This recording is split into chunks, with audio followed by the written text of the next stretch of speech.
Hey y'all, coming to you from international headquarters of ScottieDTV, but I was at the 2018 SEMA Show, and I came across a 1974 Plymouth Duster I think y'all are going to like.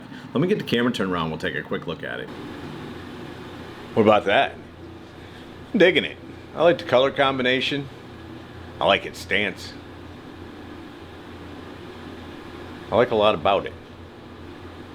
What little research I did showed, or what I was able to do, showed that it was a ex-race car. A girl had driven it, and she brought it in to have it redone. It said back to its original glory, but I can't imagine it was racing looking like that. And it's an awful expensive race car, but it's cool. I'm sure it pays tribute to it. Look at that grill.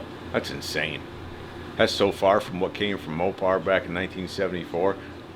I dig the wheels. You know, because like the mid-70s were the worst of it. Fit and finish. I mean, American car that'd go 100,000 miles. Oh my goodness. How'd you get lucky and find that one? That was just insane. That wouldn't happen.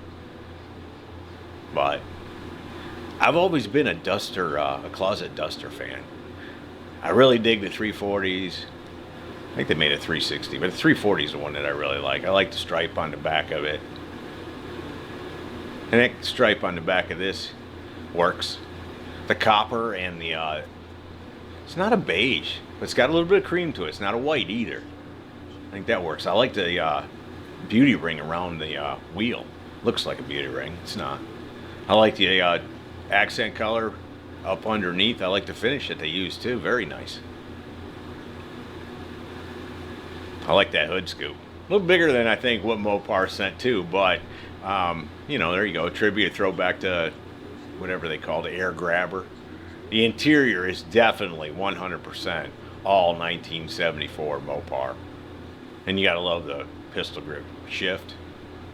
The dash is, you know, Mopar looking. I don't want to insult anybody, but it's, you know, kind of downplayed, but that's how it was, you know. Now, that's a lot nicer than what came from the factory. But again, it had that style of gauge in it, and no, very 1974 for sure. Again, a lot nicer than you would have gotten 74, but nevertheless, you did a nice job, guys, and paying tribute to that era. It's got a nice rake to it, you know, just a little bit. The roll bar is only in the back of the car, too. I noticed that. It doesn't come all the way forward. I like the carpet and the trim on the console. I think it did a really nice job on the inside, and paying tribute and doing an accent in the build, I guess is a way to put it. I think the whole car is cool. You got to be careful though, you know, these Mopar fans. Yeah, nothing came nicer than what Mopar sent it, so I don't know if they're going to like this one or not. Now that's the 6.2 liter Hellcat motor up underneath there. I like the paneling work. I like the fenders. The bead rolling that's in those, that's very cool. Radiator, shroud cover, core support, whatever. Trying to talk like I know something. I don't know nothing. I know cool, guys, and it is cool. I can guarantee you that. So there you go, a 1974 Plymouth Duster from the 2018 SEMA Show. You say it's an ex-race car, so I don't want to call it pro street. It seems much nicer than that, but it almost looks pro touring, but a little more aggressive than that. Anyways, hope y'all have enjoyed it. See ya! Hey y'all, make sure you subscribe to this channel and visit ScottieDTV.com for an easy way to search the hundreds of videos I have posted. Either click the link in the description or the one at the end of this video.